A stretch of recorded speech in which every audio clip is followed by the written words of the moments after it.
Hola, ¿qué tal? Buenos días. En nombre del Instituto Veracruzano de la Cultura y de Casa de Cultura de Coatepec, les doy la más cordial bienvenida a nuestra quinta mesa del segundo coloquio de traducción San Jerónimo. Para esta mesa que se llama Teatro y Traducción, tenemos a 5 invitados muy interesantes y para esto los dejo en voz de Fernando Valenzuela, quien nos va a platicar un poco de qué va esta mesa, de cuál es su proyecto. Y bueno, adelante, bienvenidas y bienvenidos. Ok, listo. Pues muchas gracias por la invitación. Estamos de poder compartir con ustedes esta experiencia que se ha ido fraguando desde hace un año. Eh, Anaís Humano y yo formamos parte o somos cofundadores de lo que es la compañía Comala. La compañía Comala es una pequeñita asociación que se interesa principalmente pues en realizar y fomentar proyectos culturales, particularmente en el campo de las artes escénicas. Para este proyecto hemos entrado en contacto con nuestros amigos de Teatro Milagro, principalmente con pues, el maestro David Holguín, con la maestra Laura Almela y con el maestro Gabriel Pascal. Junto con ellos, desde diciembre, pasado diciembre, nos propusimos crear un proyecto en dos lenguas. Un proyecto de teatro en el que nosotros podamos, con actores franceses y actores mexicanos, sacar adelante una producción de la obra del Rey se muere, del dramaturgo franco-rumano Eugene Ionesco. ¿Por qué Ionesco y por qué en dos lenguas y por qué todo esto es pertinente? Pues esa es la base de nuestra, o ese sería lo que nosotros les tendríamos que explicar, ¿no? Esa sería la pregunta importante. Eh, para empezar, en el teatro de Ionesco, dentro de nuestras investigaciones, en el mal llamado teatro del absurdo de Ionesco, eh, llegamos a la conclusión que sus textos nos abrían la posibilidad de hacer un encuentro de dos lenguas que podrían rodar a través de una cierta dramaturgia que David Holguín se ha ocupado de desarrollar y de adaptar este texto, de tal manera y de tal suerte que nosotros podamos capturar esa esencia y nos permite transmitir ciertas significaciones. ¿Y por qué estas significaciones son posibles? ¿Y por qué esta transmisión es posible? Bueno, nosotros avanzamos con la tesis de que hay en el trabajo de Ionesco, hay una profundidad metafísica bastante rica que a través de ciertos símbolos y a través de ciertos actos dramáticos, nosotros podemos exponer esto independientemente de la lengua. Tal vez esto, pues, como les digo, es una tesis que lanzamos en un principio, a la cual nos hemos ido adaptando para poder desarrollarla en el plano pues, ya de la realización. Y nos hemos ido dando cuenta que esa posibilidad sigue latente. Sin embargo, pues el momento importante será cuando nos confrontemos a un público y ese público nos diga, pues nos haga saber, nos haga llegar el mensaje si este contacto entre dos lenguas pues interfiere o no en una cierta pues comprensión de lo que está pasando en escena, ¿no? Pues a mí me gustaría abrir con esto, a mí me gustaría presentar esto como una problemática fundamental y bueno, invito a mis compañeros pues, a avanzar con sus opiniones y comentarios, por supuesto. Gracias, Fernando. Pues sí, vaya tarea y vaya introducción para la plática y el debate. Antes de que empiece la charla y empiecen a hablar sobre el tema, Me gustaría que Glantina nos hiciera favor de presentar de manera muy sencilla y cálida a nuestros ponentes el día de hoy. Sí, muchas gracias, Alejandra. Estamos muy contentas, muy contentos como equipo por la participación en este coloquio. Está con nosotros el maestro David Holguín, director, dramaturgo y parte fundamental de este proyecto. Él forma parte del Teatro El Milagro, junto con el equipo que ya Fer mencionó. Y bueno, está llevando este barco como director y como en la reinterpretación de Ionesco, hizo la adaptación con Anaís Humano, que es actriz y docente también de teatro e inglés en París. Ella es parte del grupo Comalá y nos acompaña también aquí David Barrera, que es actor y también dramaturgo y director y ha hecho algunas traducciones.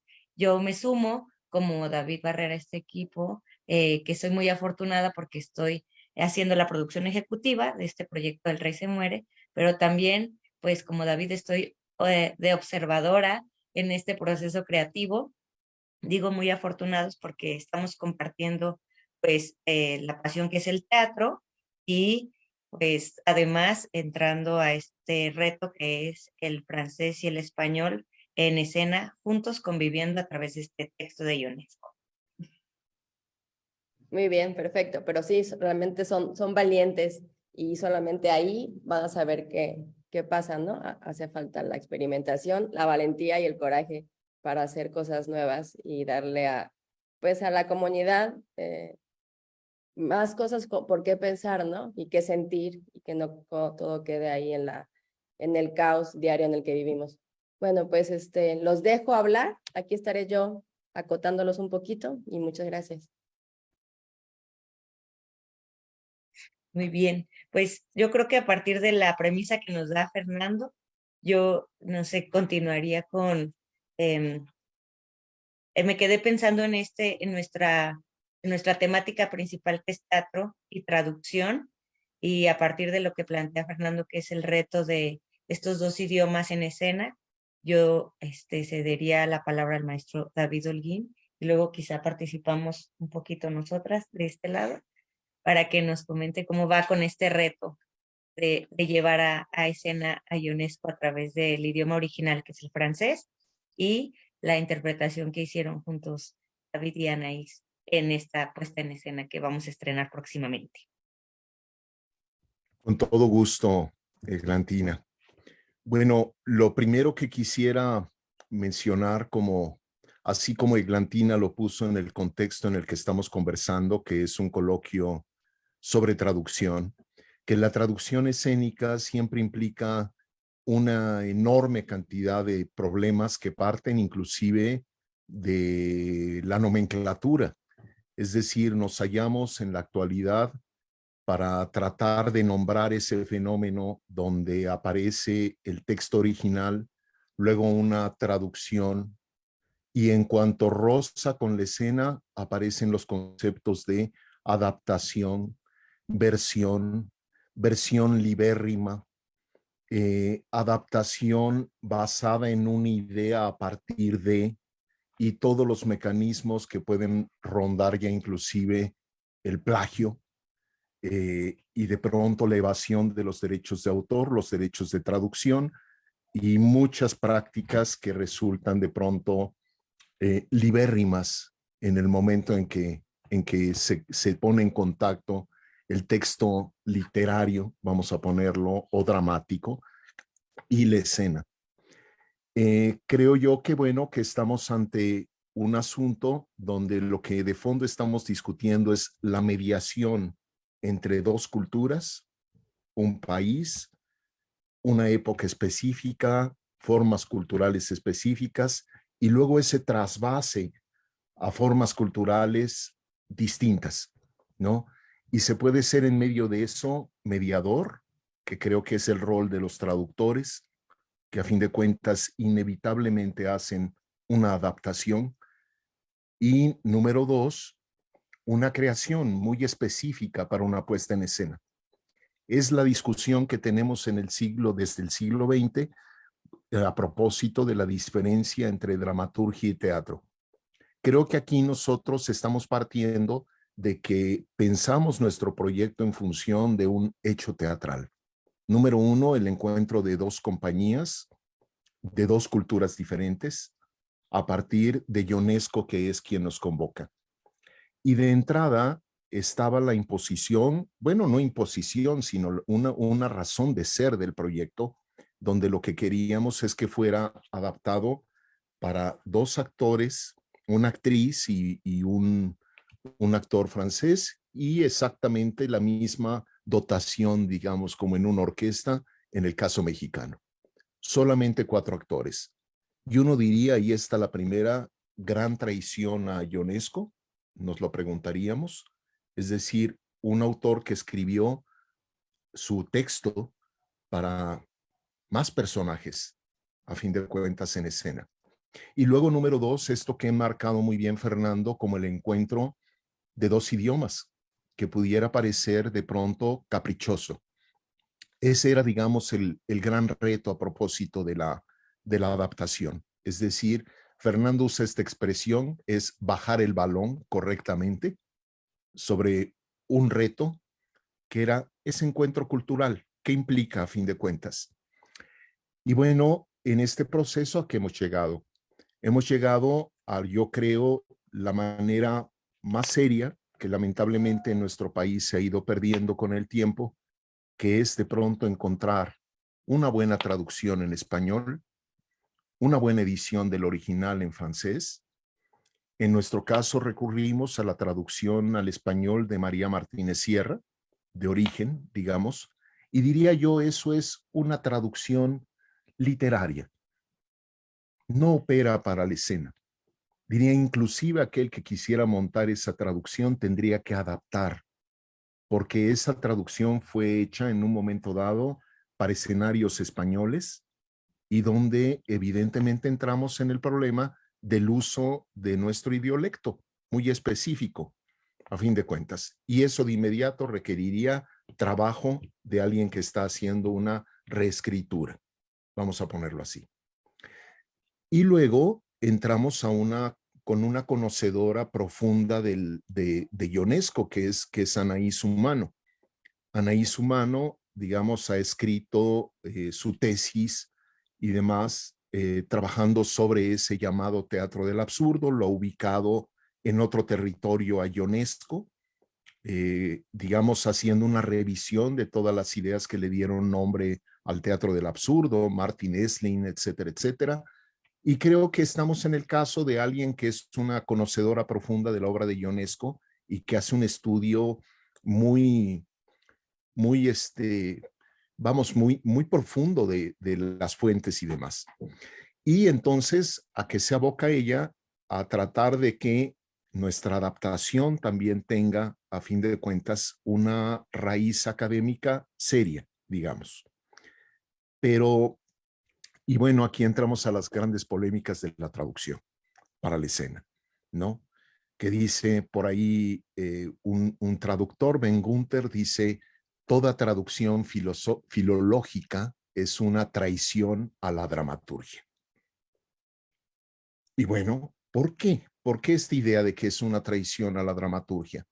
Porque habría que distinguir finalmente entre la obra dramática, que ahí está, y nos sobrevivirá a nosotros, El Rey se muere, la visitarán otras compañías, volveremos a discutir con Ionesco en el tiempo, porque es uno de los grandes autores de todos los tiempos, a fin de cuentas, y quizá su obra cumbre en muchos sentidos es El Rey se muere, y sobrevivirá a pesar de su angustia por la muerte, ¿no?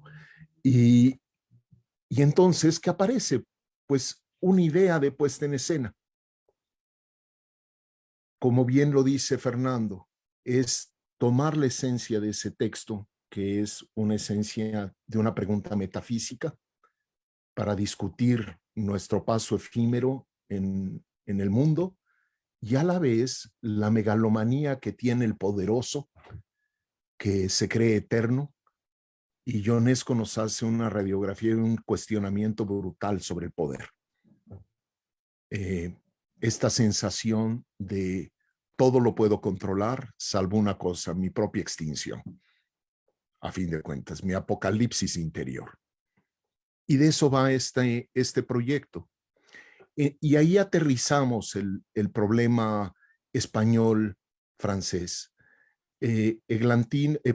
Anaís y Fernando tenían la idea finalmente también cultural de Francia y, digamos, la contemporaneidad del mundo francés como un mundo donde la muerte no es cotidiana, donde se busca evadirse justamente del concepto de muerte, donde de alguna manera hay una especie de no mirarla cara a cara frente a una cultura, la mexicana, que vamos desde nuestra realidad político-social, que es absolutamente cotidiano el fenómeno, digamos, de nuestros desaparecidos, de nuestros balaceras, etcétera, etcétera, hasta, bueno, las raíces hondas prehispánicas que nos llevan a ser una cultura con una presencia de la muerte muy, muy concreta.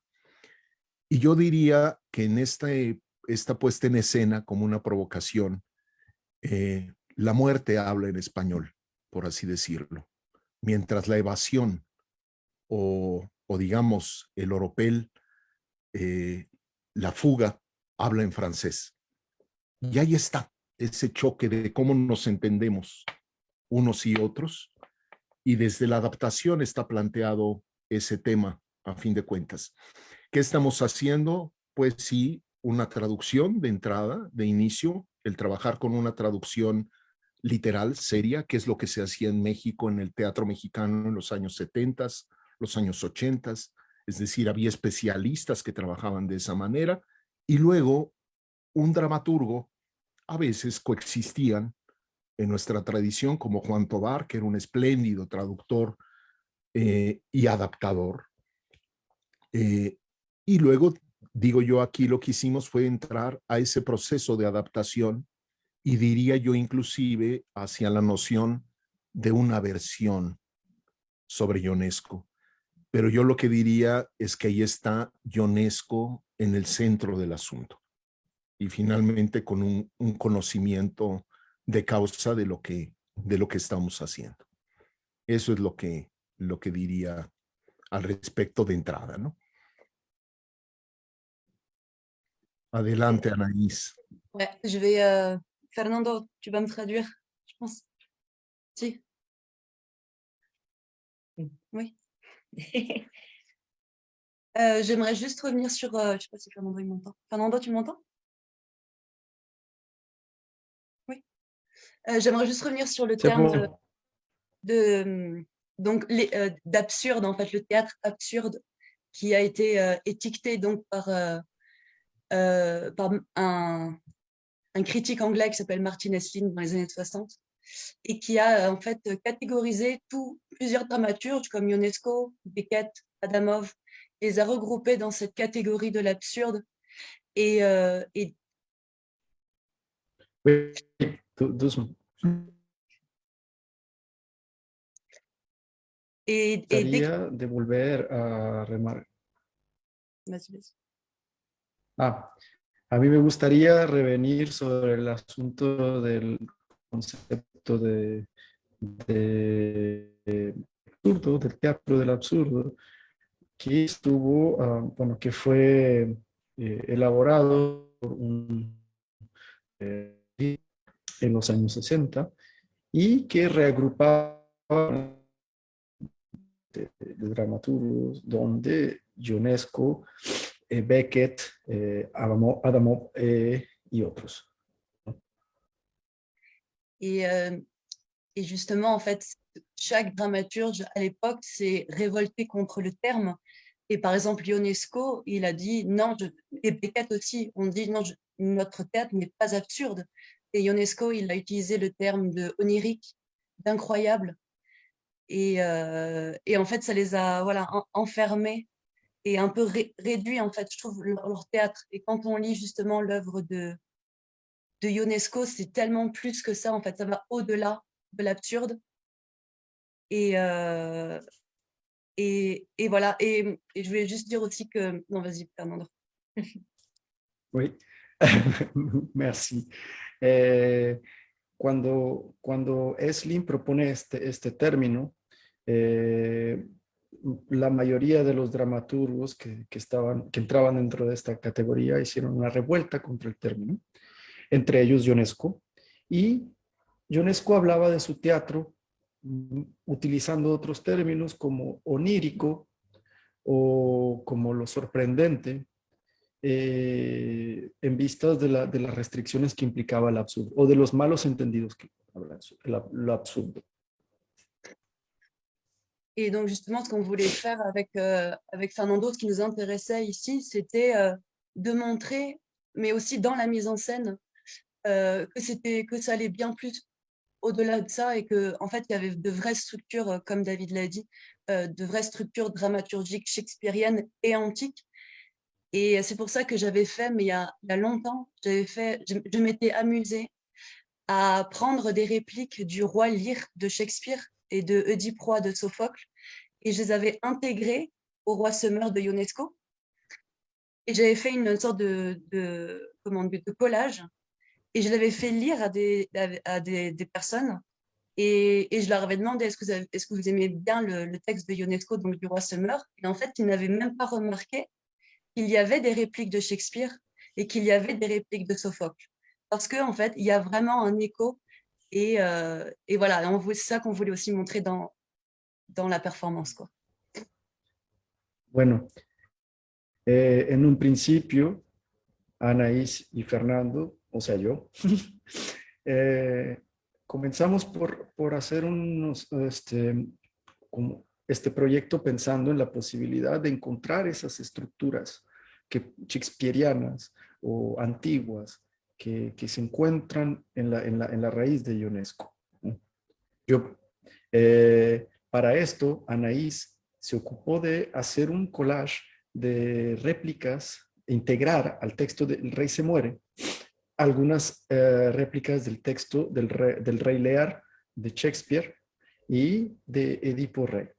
Y ella, algunos amigos actores nuestros, sirvieron de conejillos de Indias, ellos lo leyeron y cuando les preguntamos ¿qué les pareció Ionesco?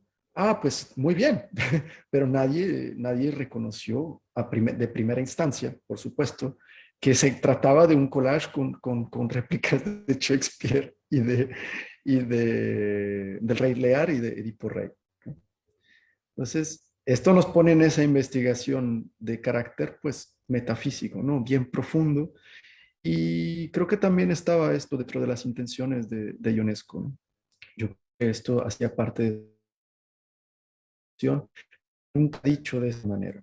La persona que lo planteó desde esta perspectiva, un tanto más filosófica, fue su hija, Marie Francis. Ella se ocupó un poco de hacer estas investigaciones. Ana. Ouais. Bon, voilà, c'est tout. Ok. Bueno, la última partecita de lo que acabamos de decir es algo que yo agrego, traicionando mi traducción, Anaís. Bueno, porque bueno, es algo que recuerdo y que estuvimos trabajando juntos en eso.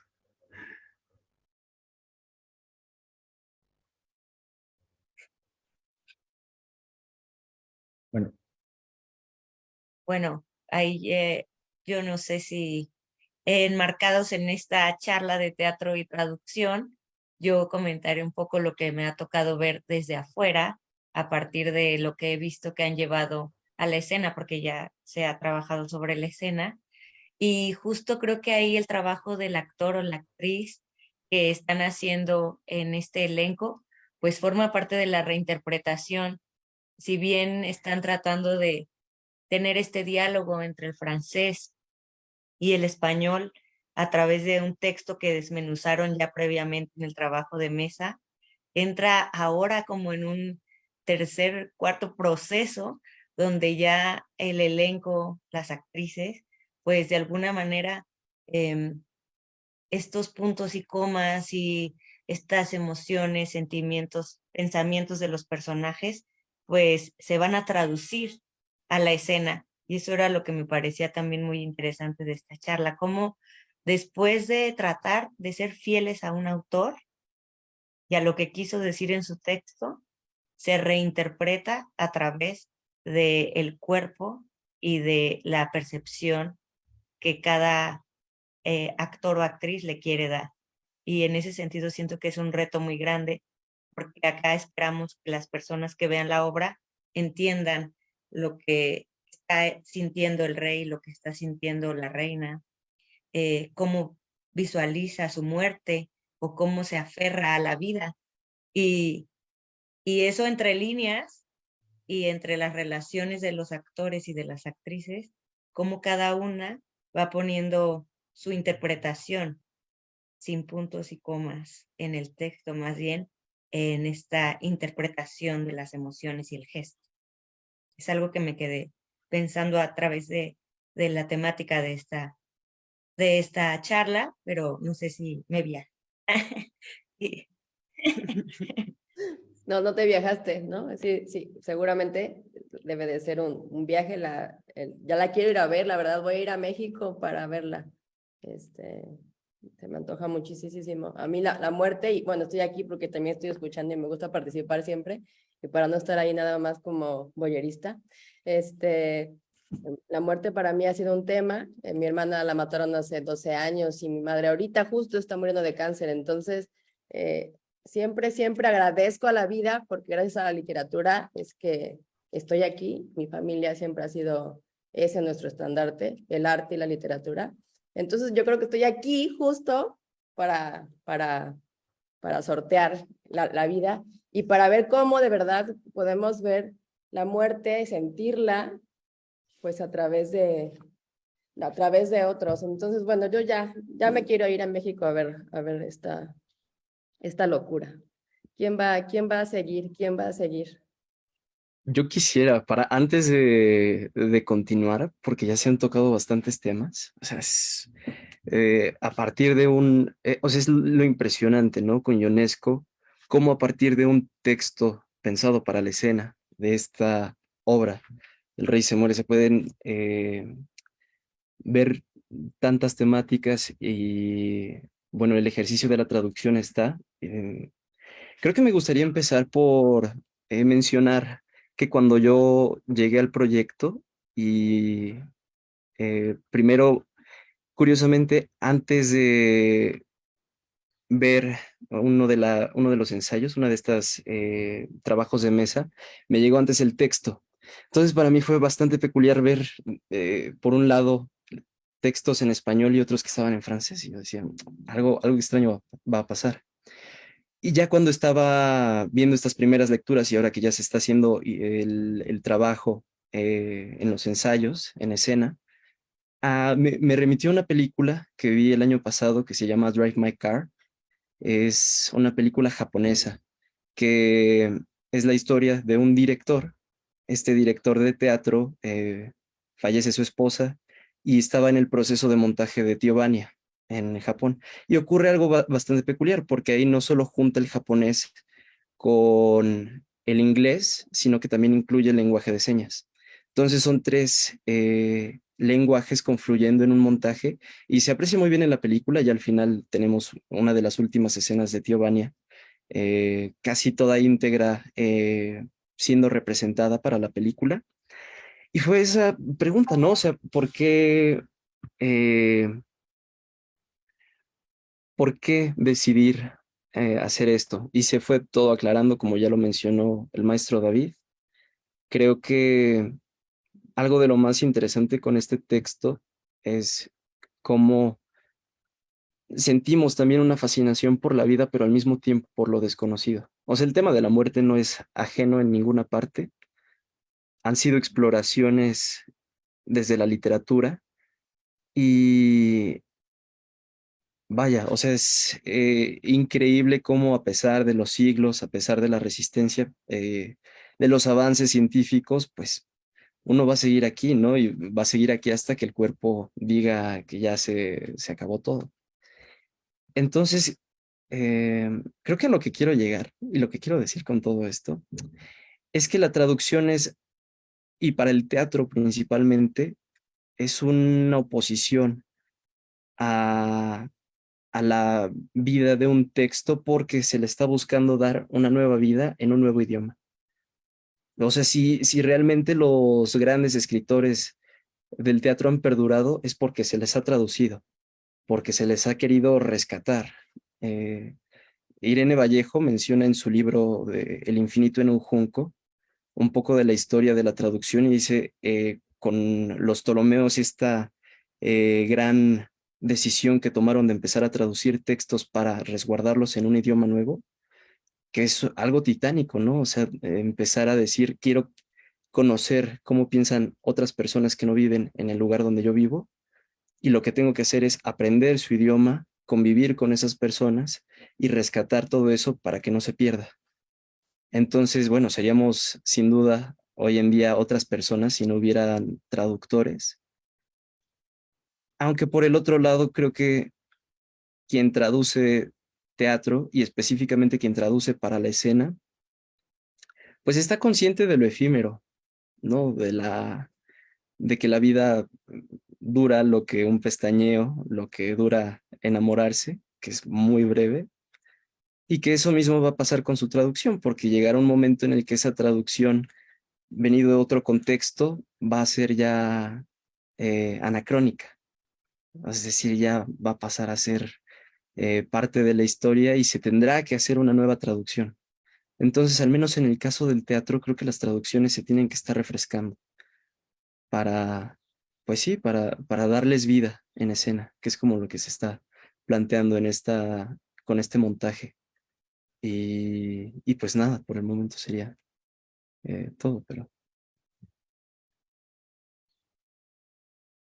Yo quisiera añadir a esta reflexión que hace David, mi tocayo, que fíjense, es muy curioso en el fenómeno de la traducción, que a pesar de que en efecto las pensamos para un determinado contexto cultural, una época, hay momentos en que las traducciones se van volviendo canónicas, es decir, que sí perduran determinado tiempo y luego demasiado, impuesto más bien ya por el fenómeno o la facilidad del criterio editorial. Pensaba yo en esta traducción de Fernández de Moratín de Hamlet, que durante siglos, bueno, ya estamos hablando de un par de siglos, se volvió la canónica y todavía muy editada, y los chicos de la preparatoria leen a Hamlet a través de esa traducción. Y entonces, por ejemplo, palabra clave en ese texto shakespeariano, que sería la palabra melancolía, no deja de ser ya decimonónica. Y Fernández de Moratín, 18escamente, la traduce como finalmente morriña. Que hoy día, ¿quién diablos entiende quién dice tengo morriña? ¿No? Y entonces, cuando aparece la traducción de Tomás Segovia, es interesantísimo cómo él traduce ya en un contexto donde estamos mucho más familiarizados con la palabra angustia, es decir, una palabra existencialista, nos lleva de morriña a angustia. Y claro, entonces uno dice, el drama de Hamlet se vuelve a través de esa palabra, de un simple cambio de palabra, finalmente conecta mucho mejor con una época, con un contexto, con un imaginario cultural de todo un tiempo. Y bueno, en medio de esto, yo quisiera destacar también, porque Anaís revisaba acuciosamente, ¿no? La adaptación, que yo de manera a veces mucho más libre, pensando ya en función de la escena, de la puesta en escena también. Anaís, que aunque nos ha hablado en francés, es casi bilingüe, al menos literariamente hablando, ¿no? Tenía vamos, era muy meticulosa, muy puntillosa, todavía inclusive en cosas que se nos fueron, por ejemplo, si usamos formas regalistas como el vuestro, habéis, etcétera, y demás, todavía a la fecha Anaís descubre, ¿no? Un momento donde está usando el tuteo o está en el vosotros y demás, ¿no? Cosas por el estilo que para mí me parecen muy importantes en este contexto, y que es un tipo de trabajo importantísimo dentro del fenómeno de la traducción para la escena y que a veces somos demasiado ligeros los que hacemos teatro.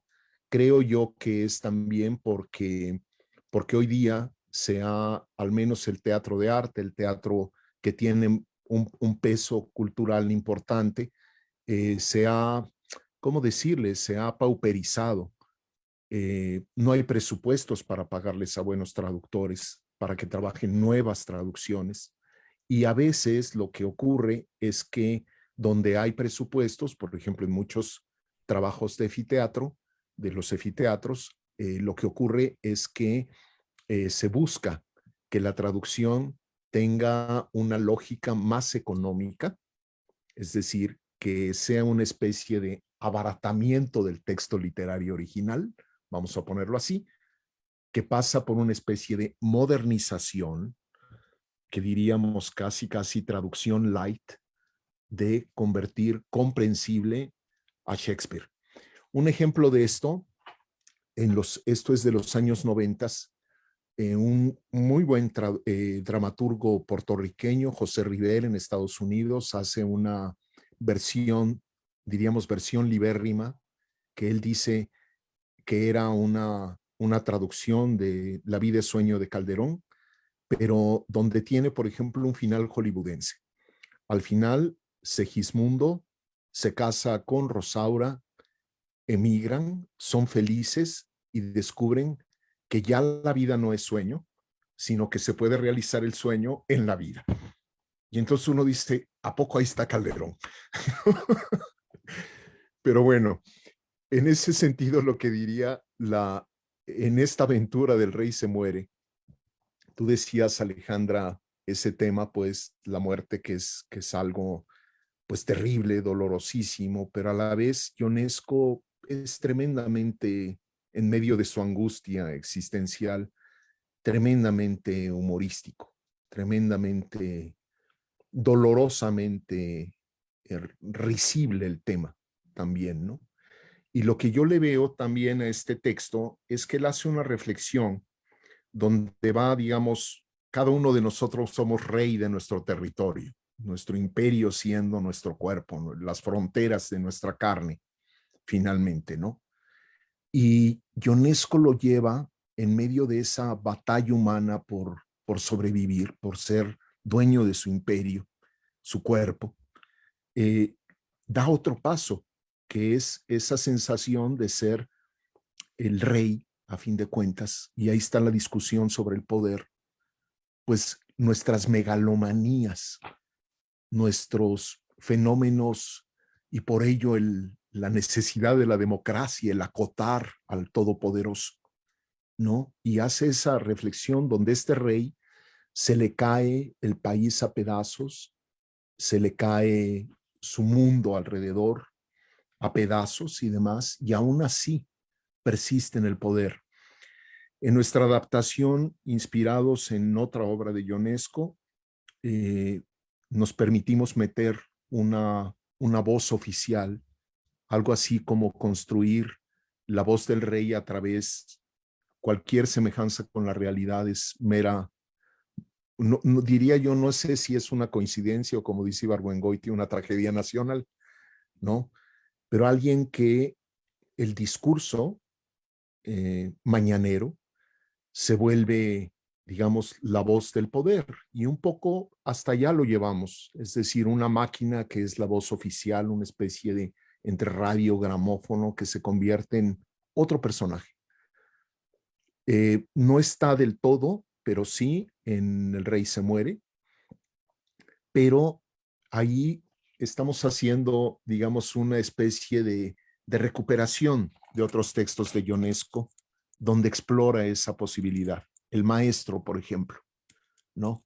De cómo el maestro pierde, en esa obra, pierde ya la razón y esencia de lo que está diciendo y se vuelve discurso automatizado y finalmente sustituye a la persona el discurso. Un poco algo que vivimos mucho en la política contemporánea, donde una cosa son los hechos, otra cosa es la verdad, y luego están esas llamadas hoy día posverdades, pero entonces pues, no es la verdad si es una posverdad. Es la mentira de un discurso construido a partir de una maquinaria oficialista, a fin de cuentas.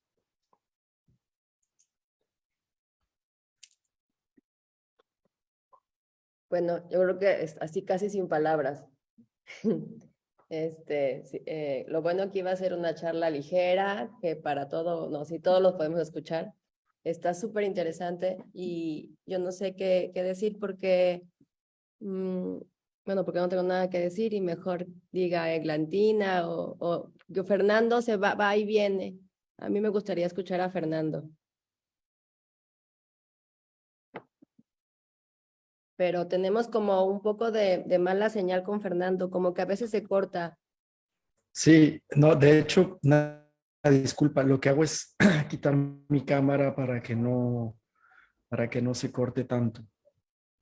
Pero bueno, dando un poco seguimiento a lo que mencionaba David, eh, ¿sí me escuchan? Sí, perdón, ok. Sí, Sí, sí. de hecho, creo que sí es mejor Eh, sin tu cámara. Se corta menos y al- escuchamos mejor el discurso. Fer. ok. Serás una eh, voz que no bueno, sabe la eternidad.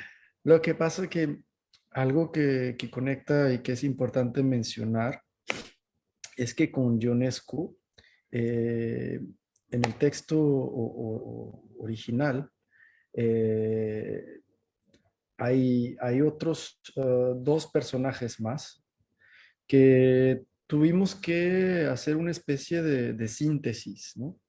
No los eliminamos, esos personajes. Esos personajes están ahí en síntesis, integrados en otros personajes. ¿Por qué era importante no simplemente deshacernos de esos personajes? Porque cada uno jugaba una parte sustancial y tenían o eran la voz que representaba de alguna manera a ciertos aspectos imprescindibles en este vaivén de la problemática que tiene que ver con la detención del poder, ¿no? Eh, tenemos, bueno, pues en un contexto monárquico, pues tenemos al pueblo que se manifiesta, tienes a los militares que se manifiestan, tienes al rey, la monarquía, y al séquito del rey, donde, bueno, hay una especie ahí de personaje que es el médico que tiene y que asume varias funciones, ¿no? Tanto que médico, verdugo y astrólogo de la corte, ¿no?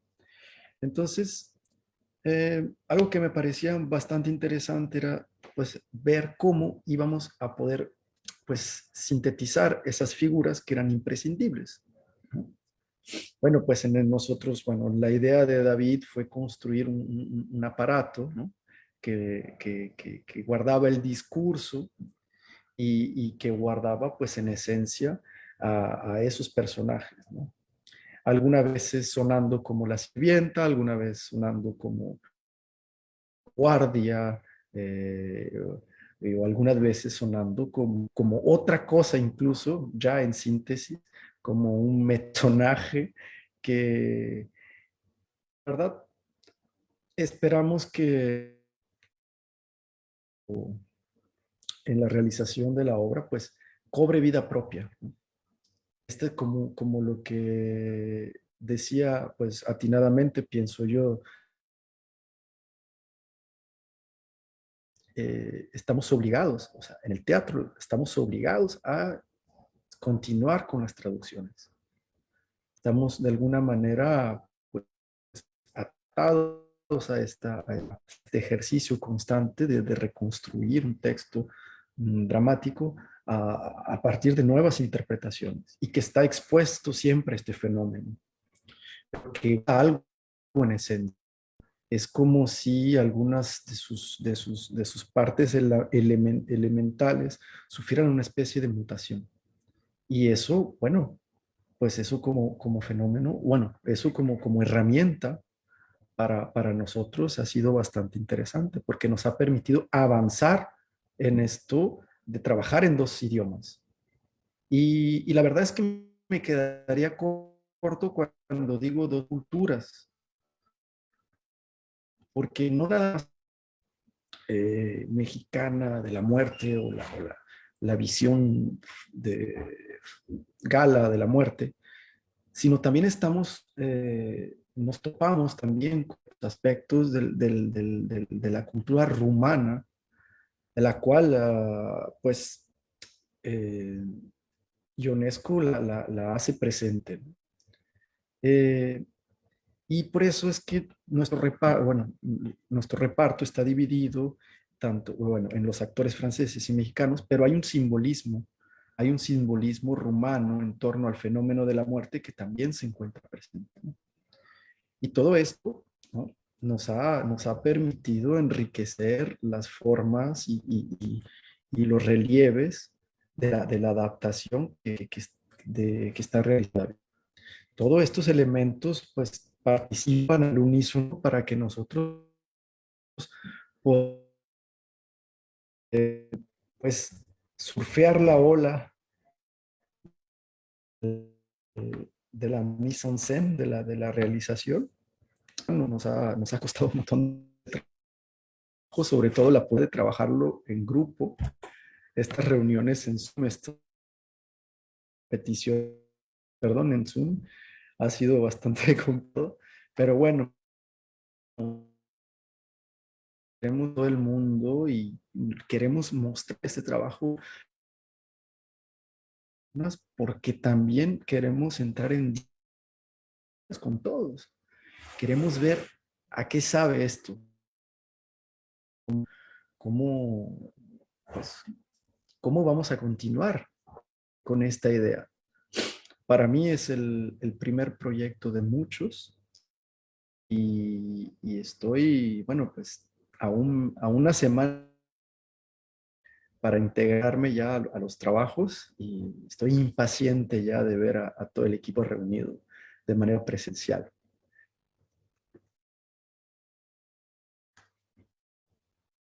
Je veux juste ajouter quelque chose par rapport à la traduction que j'ai faite donc quand David m'a envoyé son adaptation. J'ai travaillé avec donc le texte en espagnol et le texte français. Et aussi, j'ai dû traduire des ajouts de David, donc que j'ai fait chez moi quand j'étais à Paris. Et donc, David donc, a adapté un peu au contexte mexicain. Et donc, j'ai traduit. Et en fait, je me suis rendu compte que quand je suis arrivée ici, à Mexico, pendant les répétitions, donc quand j'étais en face de Laura, de l'actrice, je me suis rendu compte qu'en fait, que ma traduction n'était pas adaptée. Et j'ai dû modifier quelques petites choses parce que c'est pendant les répétitions que je me suis rendu compte qu'il y avait des choses qui étaient trop basses. Je parle surtout des insultes, Fernando. Et donc, et c'est ça c'est intéressant pour moi, il y a eu aussi une traduction avec le corps, donc qui se passe en ce moment, en fait, pendant les répétitions. Que je dois m'adapter donc voilà, à cet esprit mexicain. Et c'est pour ça que pour moi, c'est important. Et je sais que pour Denis Lavant aussi, c'est très important de passer du temps dans la ville, de passer du temps hors du théâtre et de s'imprégner, en fait, de qu'est-ce qui se passe ici, de la culture, quoi. Bueno, de antemano me parece súper interesante lo que dice Anaís. Ella me dice que como traductora, primero trabajó el texto original de Ionesco, después la adaptación, trabajó sobre la adaptación que propuso David. Cuando se finalizó o cuando se pensó que estaba finalizada, pues Anaís se integra al trabajo del equipo en México, en El Milagro, y se da cuenta que las traducciones que ella realizó para la adaptación de David, pues faltaban de algo, ¿no? Y ella, como para Denis Lavant, que es el otro de nuestros actores franceses, cuando el texto pasa por el cuerpo del actor, todo se transforma. Y es un elemento nuclear. Entonces, una vez que empezaron los ensayos y que el texto habló a través de la voz de Laura Almela, a través de la voz de Anaís Humano, se dieron cuenta que había que continuar adaptando, a cambiar algunas palabras, sobre todo la jerga del mexicano actual, porque no pegaba, no pegaba. Entonces, pasar tiempo en la ciudad, escuchar a la gente, el timbre de voz y todas estas cosas ayudaron a Anaís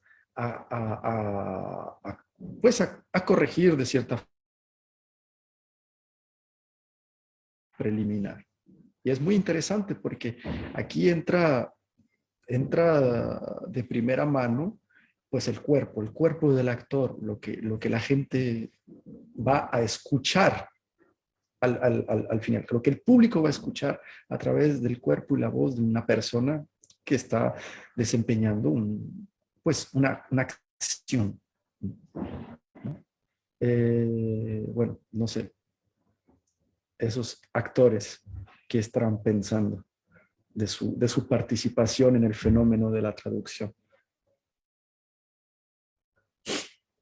A mí me parece sumamente importante, creo que era un poco lo que comentaba antes, que cómo reinterpretas el texto como actriz o como actor, cómo a veces los silencios hablan, eh, la respiración habla, no, la coma el público no la va a ver, pero ellos lo saben a través de su análisis de texto y después lo reinterpretan en acción. Y eso me parece que es algo maravilloso que estamos viendo las personas que estamos cerca de este proceso y que eventualmente el público podrá ser partícipe y realmente cerrar el proceso desde la traducción que hizo Anaís, a la que pasó por David, a la que se reinterpretó en el trabajo de mesa, a la que pasó a la escena y finalmente a la que llega al público, ¿no? Me parece sumamente interesante cómo las palabras se van habitando hasta llegar a la escena. Y con esto que menciona Anaís, sí, o sea, creo que queda constatado que la traducción, al igual que el teatro, es un ejercicio vivo, que se va nutriendo a partir de la experiencia, en el caso de ella, del estar en México, en el país donde se va a representar, escuchando, que eso es también algo interesantísimo, ¿no? O sea, una de las preguntas que a mí pues, me encantará realizarle a distintas personas que vayan a ver el espectáculo es no tanto que entendieron o en dónde está su nivel de francés, ¿no? Para comprender lo que se dice, sino qué le pasa al cuerpo a partir de ver y de escuchar un cuerpo diferente, que viene de un contexto diferente y de escuchar una fonética curiosísima, pero enormemente rica. O sea, ¿qué le pasa al cuerpo y cómo se va afectando? Y cómo hay cosas que, digo, no entendí desde acá, pero no sé por qué en un momento mi cuerpo está hacia adelante viendo el espectáculo, o en otro momento me preocupo por algo que está diciendo, o por la intensidad con la que está siendo dicho. Es decir, este tránsito, esta otra traducción que ocurre del texto a la escena, va a ser algo bastante peculiar que pues vamos a estar viendo sobre todo pues en los espectadores, ¿no? En toda la gente que nos vaya a ver. Podríamos seguir todo el día, pero el tiempo se nos está agotando. Tendremos que ir aquellos que podamos a verla. Yo soy monolingüe, entonces voy a poder decir mucho a partir de mi experiencia. Soy monolingüe, pero ultra sensible, allá, una mujer muy sensible. Entonces, sí quiero ir a verla. No sé qué quieran decir. Por último, para dejarnos aún más intrigados y angustiados también, ¿eh? Yo estoy angustiada por saber cómo va a ser esta puesta en escena. Pues si a mí me permitieran decir algo, sería que es una obra a la que no le pusimos muletas para el público. Es una obra que está pensada para sentirse. El entendimiento queda en un segundo plano, claro, está ahí, pero es una manera distinta de interpretar aquello que Ionesco tenía en mente con su teatro. Era un teatro de las emociones, era un teatro donde se buscaba ver una realidad con minúsculas y una realidad con mayúsculas, y donde la realidad con mayúsculas no tenía nada que ver con lo que estamos viendo. Había una forma onírica de ver el mundo y lo que realmente es el mundo, y de sentir eso que había en el mundo. Era un nivel muy básico de sensaciones. Y como ejemplo de eso, pues yo los invitaría a que vean investiguen un poquito sobre esta faceta de la pintura de Ionesco.